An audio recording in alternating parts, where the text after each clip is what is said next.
নমস্কার বন্ধুরা, কেমন আছেন সবাই? গল্প যেখানে সত্যি চ্যানেলের আরো একটি নতুন গল্পে আবারও আপনাদের সকলকে স্বাগত জানাই। ইতিমধ্যেই বহু মানুষ আমাদের সাথে যুক্ত হয়েছেন। আমরা তাদেরকে আমাদের চ্যানেলে স্বাগত জানাই। আরো যে সমস্ত মানুষ আমাদের ভিডিও দেখছেন তাদের উদ্দেশ্যে বলি, দয়া করে একটু আমাদের চ্যানেলটিকে সাবস্ক্রাইব করে পাশে থাকবেন। বেল আইকনটিকে প্রেস করে নেবেন যাতে পরবর্তী গল্প খুব তাড়াতাড়ি আপনাদের কাছে পৌঁছে যায় তার জন্য। আর যদি ভালো লাগে তাহলে একটু কাছের মানুষদের সাথে শেয়ার করবেন আমাদের গল্পগুলো। আজকে বলবো রুমা গুহ ঠাকুরতার গল্প। এনার আরো অনেক অনেক পরিচয় আছে, যেরকম প্রখ্যাত সঙ্গীত শিল্পী কিশোর কুমারের প্রথম স্ত্রী এই রুমা গুহ ঠাকুরতা। তিনি একাধারে যেরকম সঙ্গীতজ্ঞ ছিলেন, তেমনি বিভিন্ন চলচ্চিত্রে তার অভিনয় দর্শকদের মন কাড়ে। আজ এই সমস্ত ইনফরমেশন থাকছে আমাদের গল্পে, তাহলে শুনতে থাকুন। গল্প যেখানে সত্যি। সন্ধ্যের কলকাতা, মাঝগঙ্গার উপর ভেসে যাচ্ছে একটা নৌকো। সওয়ারি মাত্র দুজন, শর্মিলা ঠাকুর আর সৌমিত্র চট্টোপাধ্যায়। শর্মিলা ঠাকুর গেয়ে চলেছেন এক বিষণ্ণ সঙ্গীত, যখন ভাঙলো মিলন মেলা ভাঙলো। একটু কি চেনা চেনা লাগছে দৃশ্যটা? হ্যাঁ, সৌমিত্র শর্মিলা অভিনীত বর্ণালী ছবিটি বাংলার বেসিক সিনেমার একটি সম্পদ। আর এই ছবিতেই শর্মিলা ঠাকুরের ঠোঁটে রুমাগুহ ঠাকুরতার কণ্ঠে ভাঙলো মিলন মেলা রবীন্দ্রসঙ্গীতটি এক কথায় অনবদ্য। গানটিকে এমনভাবে গেয়েছিলেন রুমা দেবী যে একবারও মনে হয়নি এটির আলাদা কোনো অস্তিত্ব আছে। চরিত্রের সঙ্গে এবং চিত্রনাট্যের সঙ্গে এমনভাবেই মিশে গিয়েছিল সে গান। 7 বছর বয়সে মায়ের সঙ্গে আলমোড়ায় গিয়েছিলেন তিনি। উদয় শঙ্করের কালচারাল সেন্টারে ভর্তি হয়ে যান। পরে উদয় শঙ্করের সঙ্গেই বেরিয়ে পড়েন ভারত পরিক্রমায়। মুম্বাইয়ে শো চলাকালীন নজরে পড়েন দেবিকা রানীর। তারপরেই বোম্বে টকিজে 10 বছরের রুমা 500 টাকা বেতনে নিযুক্ত হন অভিনেত্রী হিসেবে। রুমা দেবীর ছায়াছবির জগতে পথ চলা শুরু অমিয় চক্রবর্তীর 1944 সালে জোয়ার ভাটা সিনেমার মধ্যে দিয়ে। গানের জগতে প্রবেশ তারও অনেক আগে। 1934 সালে কলকাতায় সত্যেন ঘোষ ও সতী দেবীর ঘরে জন্মান রুমা দেবী। মা সতী ঘোষ ছিলেন সে যুগের অন্যতম প্রখ্যাত সঙ্গীত শিল্পী এবং প্রথম মহিলা সঙ্গীত পরিচালকও বটে। মায়ের কাছেই সঙ্গীত শিক্ষা শুরু, তারপর সান্নিধ্য পেয়েছেন অনেক খ্যাতনামা সঙ্গীতজ্ঞদের। গান শেখবার সুযোগ পেয়েছিলেন স্বয়ং দেবব্রত বিশ্বাসের কাছ থেকে। 1951 সালে আভাস কুমার গঙ্গোপাধ্যায় ওরফে, যাকে আমরা কিশোর কুমার নামেই বেশি চিনি, তার সাথে বিবাহ বন্ধনে আবদ্ধ হন।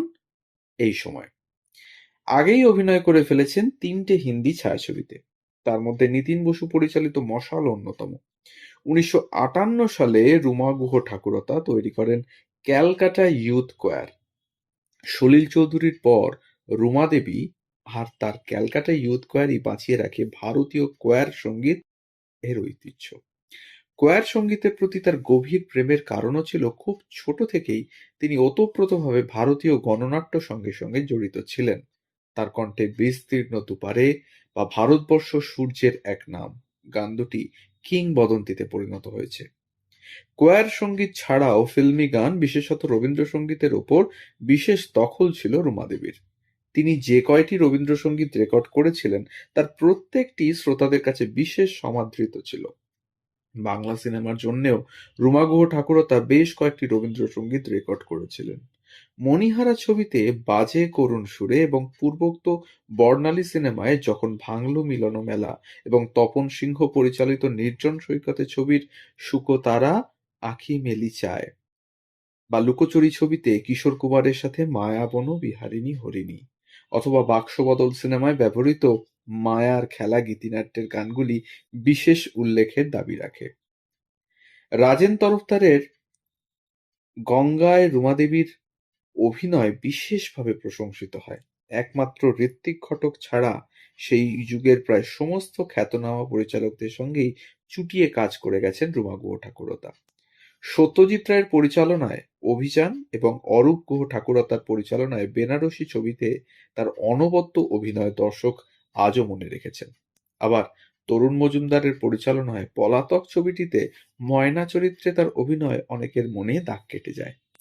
একই কথা বলা যায় তপন সিংহের পরিচালনায় নির্জন সৈকতে ছবিটিতে রুমা দেবী অভিনীত চরিত্রের ক্ষেত্রেও।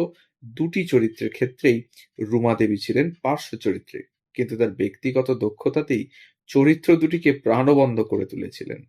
এছাড়া অ্যান্টনি ফেরিঙ্গি, বালিকা বধূ, জোড়াদীঘির চৌধুরী পরিবার, যদি জানতেন, দাদার কীর্তি, ভালোবাসা ভালোবাসা, ত্রয়ী এবং হাসিতে আসিও না সিনেমাতে তার অভিনয় দর্শকদের কাছে সমাদৃত হয়েছে। বাংলা সিনেমার প্লেব্যাক সিঙ্গার হিসেবেও তিনি গভীর ছাপ রেখে গিয়েছেন। লুকোচুরি আর পলাতক ছবি দুটিতে তার গাওয়া গানগুলি আজ শ্রোতারা মনে রেখেছেন। লুকোচুরি ছবিতে মায়া বনবিহারিণী গানটি ছাড়াও এই তো হেথায় কুঞ্জ ছায়ায় গানটিও রুমা দেবী আর কিশোর কুমারের সাথে একসাথে ডুয়েট গেয়েছিলেন।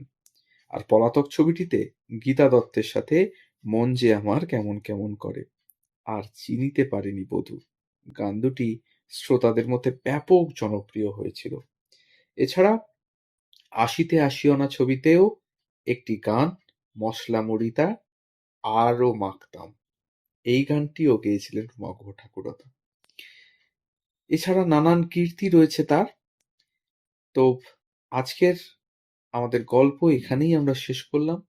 রুমা গুহ ঠাকুরতার একটি ছোট্ট জীবনপঞ্জি আপনাদের কাছে তুলে ধরলাম।